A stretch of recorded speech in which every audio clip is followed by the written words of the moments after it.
सभी संतों को नमन, सभी संतों को बंदगी। जिसने प्रेम का स्वाद चख लिया वह संसार के सारे स्वाद भूल गया। जिसे प्रियतम की तलाश लग गई वह रातों को सो न सका, दिन में चैन न पाया। कबीर साहब भी उस विरह की अग्नि में तपते रहे। वो विरह जो शरीर को जला देता है, आत्मा को गला देता है, पर अंत में वही विरह परमात्मा से मिलाने का द्वार भी बन जाता है। कबीर साहब कहते हैं, घूंघट के पट खोल रे तो ही पिया मिलेंगे। लेकिन जब वो घूंघट नहीं खुलता, जब प्रियतम दूर ही रहता है, तब क्या होता है उस आत्मा का जो उसी के लिए तड़प रही हो। इस वीडियो में हम कबीर साहब के उसी विरह भाव को गहराई से समझेंगे। वो तड़प, वो अग्नि, वो पीड़ा जो शरीर से नहीं आत्मा से उठती है। जहाँ शब्द नहीं पहुँचते वहाँ कबीर साहब के भाव पहुँचते हैं। जहाँ प्रेम सांस लेता है वहीं विरह रोता है। तो आइए चलें कबीर साहब की इस आध्यात्मिक विरह यात्रा के दूसरे पड़ाव की ओर, जहाँ हम समझेंगे कि प्रेम में बिछड़ना कैसा होता है और कैसे यही विरह ईश्वर से मिलने का सेतु बनता है। सदगुरु कबीर साहब कहते हैं, विरह कमंडल कर लिए बैरागी दो नैन, मांगे दरस मधु करी छके रहे दिन रैन। कबीर साहब की ये साखी कितनी सुंदर है। ये कोई साधारण पंक्तियां नहीं है, ये आत्मा की उस पुकार की आवाज़ है जो अपने प्रियतम परमात्मा के लिए तड़प रही है। कबीर साहब कहते हैं, मैंने अपने इस जीवन को, अपने तन मन को एक कमंडल बना लिया है, एक ऐसा पात्र जो अब सिर्फ विरह से भरा है। और मेरी आंखें, अब ये आंखें बैरागी हो चुकी हैं। ना अब किसी सांसारिक चीज की चाह है, ना किसी रंग रूप की ललक। अब तो बस इन आंखों से उस प्रभु का दर्शन मांग रहा हूँ। जैसे साधु सन्यासी घर घर जाकर मधुकरी मांगते हैं, वैसे ही मैं दिन रात प्रभु के दर्शन की मांग करता हूँ। हे प्रभु, बस एक झलक दिखा दो, एक बार दर्शन दे दो। ये कबीर साहब की वो स्थिति है जहाँ प्रेम की पराकाष्ठा विरह बन जाती है। अब वो कुछ और नहीं चाहते, न मोक्ष, न स्वर्ग, न सिद्धियाँ, बस उस एक परमात्मा की झलक। और जब वो झलक नहीं मिलती तो दिन भी तड़पते हैं, रातें भी रोती हैं। छके रहें दिन रैन, मतलब रात दिन अब सिर्फ उसी प्रेम में सरोबार हैं। वो तड़प ही अब उनका भोजन है, वही अब उनका जीवन बन गया है। कबीर साहब का ये विरह हमें ये सिखाता है कि सच्चा प्रेम मांगता नहीं, वो तो अपने प्रिय के लिए पूरे जीवन को समर्पित कर देता है। अगर कभी जीवन में ये विरह जागा तो समझ लेना परमात्मा बहुत करीब है। कबीर साहब आगे कहते हैं, ये ही तन का दिवला करो बाती मेलो जीव, लोहू सींचा तेल जो कब मुख पीऊ।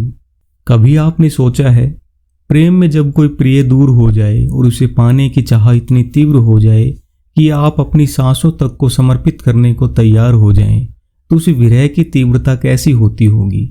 कबीर साहब उसी विरह की अग्नि में जलते हुए यह साखी कहते हैं, यही तन का दिवला करो बाती मेलो जीव, लोहू सींचा तेल जो कब मुख पीऊ। अब समझिए इस भाव को गहराई से। कबीर साहब कहते हैं, मैं अपने इस तन को दीपक बना रहा हूँ, अपनी आत्मा यानी जीव को उस दीपक की बाती बना रहा हूँ।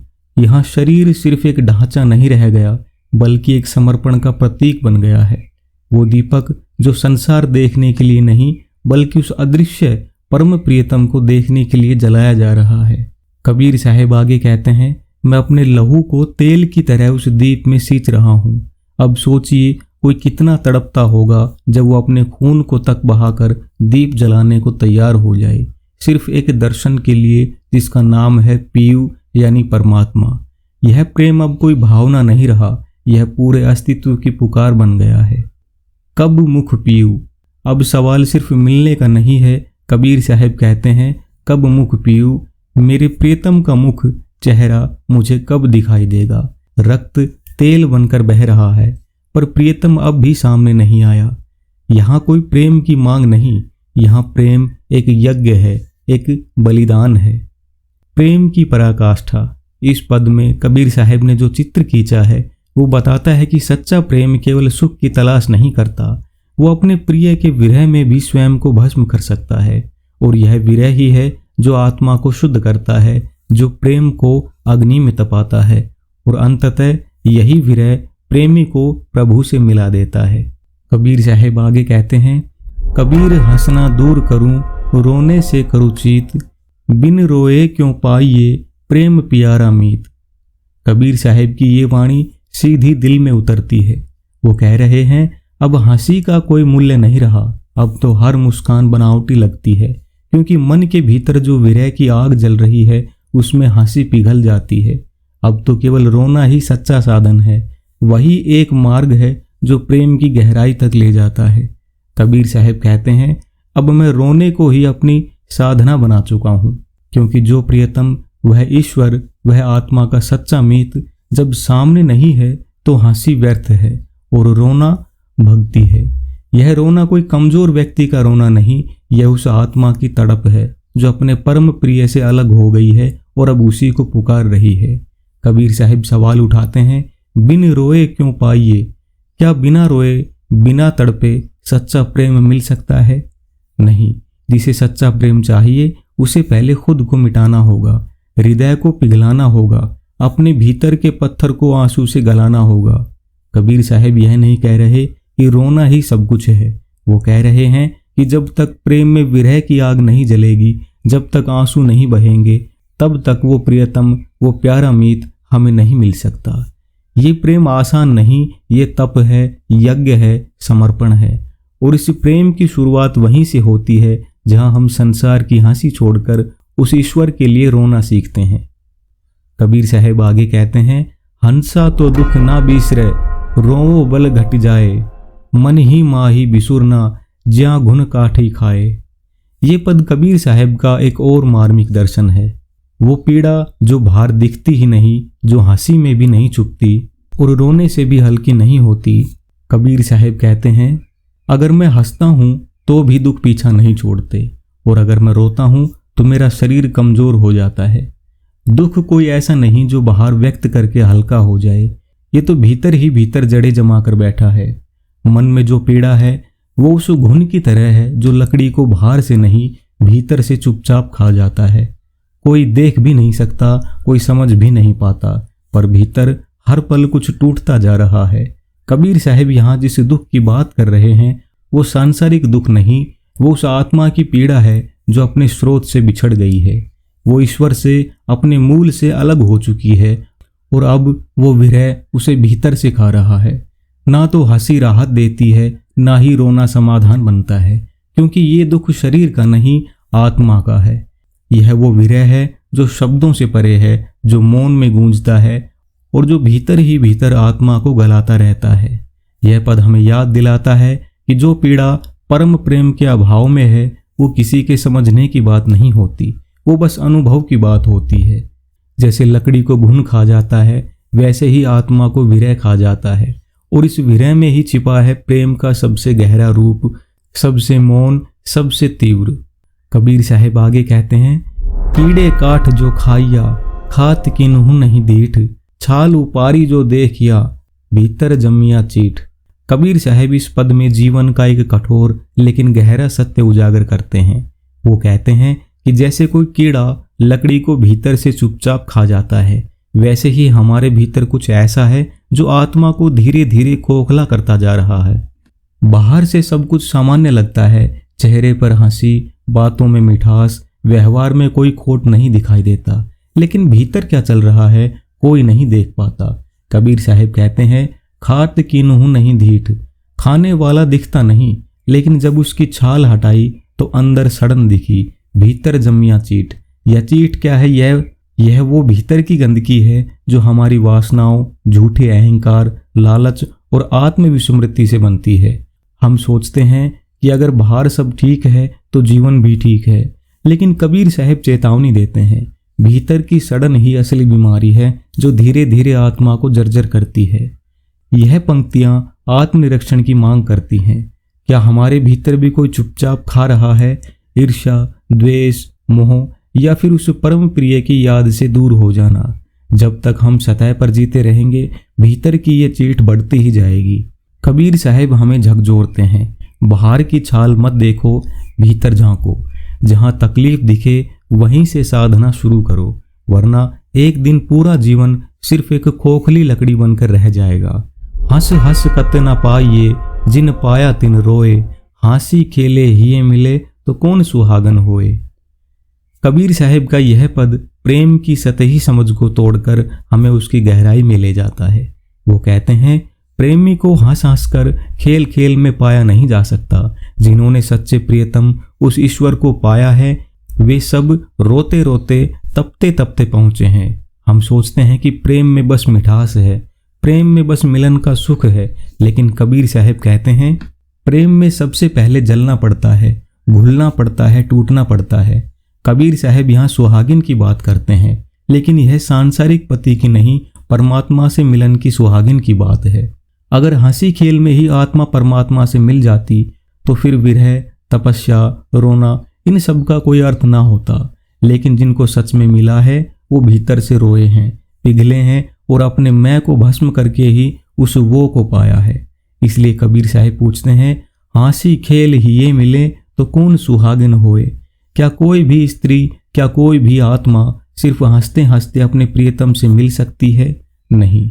मिलन का मार्ग फूलों का नहीं, आंसुओं का है, जिसमें अभिमान, वासना, मोह सब तजकर केवल प्रेम और समर्पण ही शेष रह जाए, वहीं सच्चा मिलन होता है। इसलिए कबीर साहब का यह संदेश हमारे हर उस भ्रम को तोड़ता है जो प्रेम को केवल सुख की चीज समझता है। प्रेम वो नहीं जो मुस्कुराने से मिलता है, प्रेम वो है जो रुलाकर ही भीतर उतरता है। कबीर साहब आगे कहते हैं, सुखिया सब संसार है, खावे और सोवे, दुखिया दास कबीर है, जागे और रोवे। कबीर साहब कहते हैं, सारा संसार सुख में डूबा है, सब खा रहे हैं, पी रहे हैं, सो रहे हैं, मस्ती में मग्न है, जैसे जीवन का यही उद्देश्य हो, भोगना और सो जाना। लेकिन कबीर साहब इस भीड़ से अलग हैं। वो कहते हैं, जब सब सो रहे होते हैं, मैं जाग रहा हूँ और रो रहा हूँ, पर ये रोना कोई दुख भरी दुनिया के लिए नहीं, ये रोना उस विरह का है, उस प्रेम का जो आत्मा को उसके परमात्मा से मिलाने को तड़प रहा है। जब पूरी दुनिया को सुख नजर आता है, भोजन में, नींद में, कबीर साहब को वहाँ अधूरापन दिखता है। वो कहते हैं, जिसे तुम सुख कहते हो वो मेरे लिए तो मोह की नींद है। मैं तो उस जागरण की ओर बढ़ा हूँ जहाँ आत्मा ईश्वर से मिल सके। कबीर साहब का यह जागना केवल आंखों का नहीं, यह आत्मा का जागरण है। जब सब जीव सो रहे होते हैं अज्ञान की नींद में, तब संत रो रहा होता है अपने प्रिय के लिए, उस मिलन के लिए जो सांसारिक सुखों से बहुत ऊपर है। दुनिया जिसे दुख कहती है वो कबीर साहब के लिए तपस्या है, और दुनिया जिसे सुख कहती है वो कबीर साहब के लिए बंधन है। इसलिए कबीर साहब कहते हैं, मैं दुखिया हूँ क्योंकि मैं जाग रहा हूँ। जैसे एक प्रेमी रात भर करवट बदलता है, वैसे ही मेरी आत्मा उस प्रियतम के इंतजार में बिलखती रहती है। ये दुख दरअसल वो आनंद है जो उस विरह की अग्नि में से जन्मा है, जिसमें जलकर ही आत्मा शुद्ध होती है और प्रभु से मिलने योग्य बनती है। कबीर साहब आगे कहते हैं, नाम वियोगी बिकल तन, ताही न चीन कोय, तंबोली का पान जो दिन दिन पीला होए। कबीर साहब अपनी इस पद में उस व्यक्ति की दशा बताते हैं जो नाम यानी ईश्वर के नाम से बिछड़ गया हो, जो वियोगी हो, लेकिन उसकी पीड़ा इतनी गहरी हो कि कोई उसे समझ ही ना पाए। वो कहते हैं, नाम वियोगी बिकल तन, जिसका तन, मन और पूरा अस्तित्व नाम से अलग हो गया हो, वह बेचैन, व्याकुल और टूट चुका है, लेकिन उसकी इस पीड़ा को कोई जान नहीं पाता। कबीर साहब ने इसका बहुत सुंदर रूपक दिया है, तंबोली का पान जो दिन दिन पीला हुए।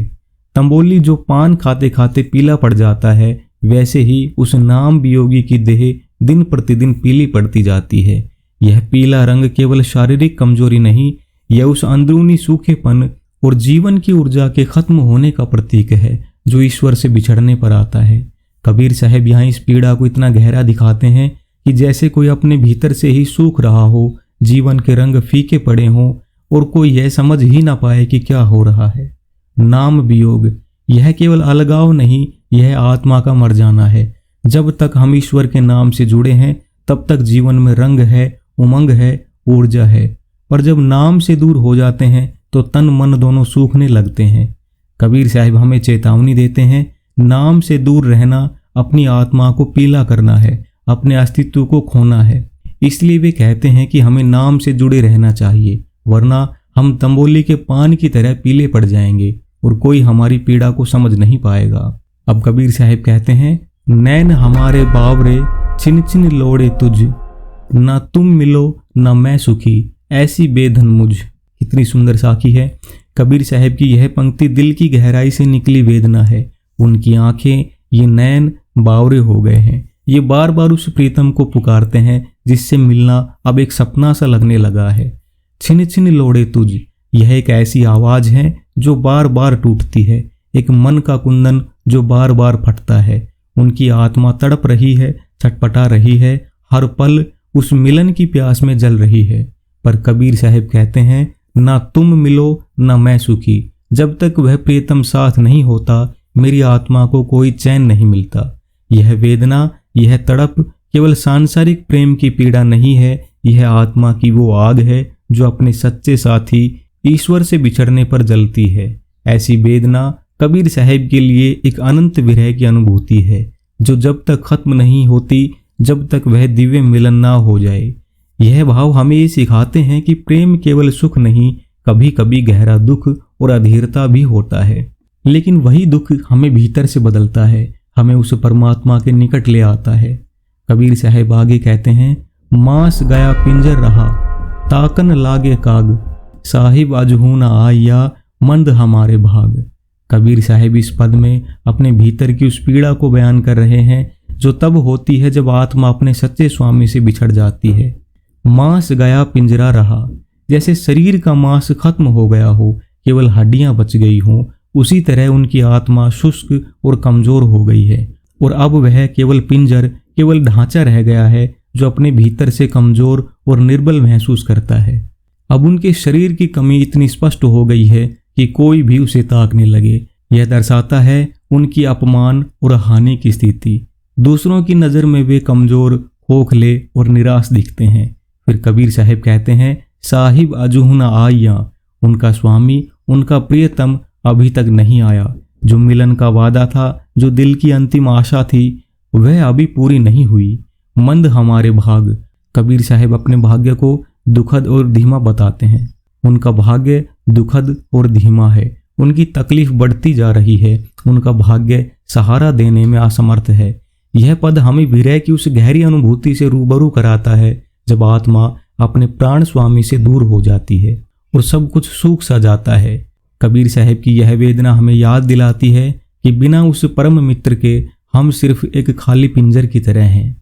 कबीर साहब आगे कहते हैं, बिरहा सेती मती अड़े, रेमन मोर सुजान, हाड़ भास सब खात है, हाड़ मास सब खात है, जीवत करे मसान।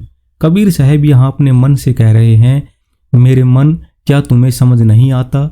विरह की इस आग में तुम क्यों इतने अड़ गए हो? विरह ये केवल एक शब्द नहीं, यह एक गहरा दर्द है, एक ऐसी पीड़ा है जो मन को अंदर से जला देती है। हाड़ मांस सब खात है, जैसे कोई भयंकर आग हड्डियों को भी जला देती है, वैसे ही ये विरह की अग्नि तुम्हारे तन को, तुम्हारे अस्तित्व को भस्म कर रही है। जीवत करे मसान। कबीर साहब कहते हैं कि यह विरह इतना भयंकर है कि मानो जीवित रहते हुए ही कब्र का मंजर सामने हो। यह विरह केवल भौतिक का लगाव नहीं, यह आत्मा की वो पीड़ा है जो सच्चे प्रेम को अपने प्रिय से दूर रहने पर सताती है। यह भाव हमें समझाता है कि विरह की पीड़ा कितनी गहरी होती है, जो शरीर और मन दोनों को झकझोर देती है। कबीर साहब यहाँ अपने मन को समझाने की कोशिश कर रहे हैं कि विरह में अड़े रहना अपने आप को और अधिक दुख में डालना है। यह जागरूकता हमें सिखाती है कि विरह की आग को समझें, लेकिन उसके बंधनों में फंसे नहीं रहना चाहिए। कबीर साहब आगे कहते हैं, अंदेशो नहीं भागसी, संदेशो कही आए, कै आवे पियो आप ही, के मोही पास बुलाए। कबीर साहब की यह पंक्ति उस अधीर मन की व्यथा को बयां करती है जो अपने प्रियतम से मिलने की आतुरता में जल रहा है। अंदेशो नहीं भागसी, संदेशो कही आए। उनके मन का संदेश कभी दूर नहीं जाता। वो बार बार यह उम्मीद जगाता है कि कहीं उनका प्रिय खुद आकर उन्हें बुलाए। पर कबीर साहब का सवाल है, कै आवे पियो आप ही, के मोही पास बुलाए, अर्थात प्रियतम खुद कब आएगा, खुद कब बुलाएगा। यह इंतजार की व्यथा है जो हर प्रेमी के दिल में होती है, जब हम बार बार संदेश भेजते हैं पर जवाब का इंतजार करते रहते हैं। कबीर साहब यहाँ यह महसूस कर रहे हैं कि केवल संदेश भेजना ही काफ़ी नहीं, प्रियतम का आना और मिलन का होना जरूरी है। यह भाव हमें याद दिलाता है कि सच्चा प्रेम तब पूरा होता है जब वह मिलने वाला खुद कदम बढ़ाए। कमेंट सेक्शन में बताइए आपको यह वीडियो कैसी लगी। अगर आप इस चैनल पर नए हैं तो इस चैनल को अभी सब्सक्राइब कीजिए, क्योंकि ऐसी ही और वाणियाँ हम आपके लिए निरंतर रूप से लाते रहेंगे। चलिए मिलते हैं आपसे अगले भाग में। तब तक आप सुखी रहिए, आनंदित रहिए। धन्यवाद। साहिब बंदगी।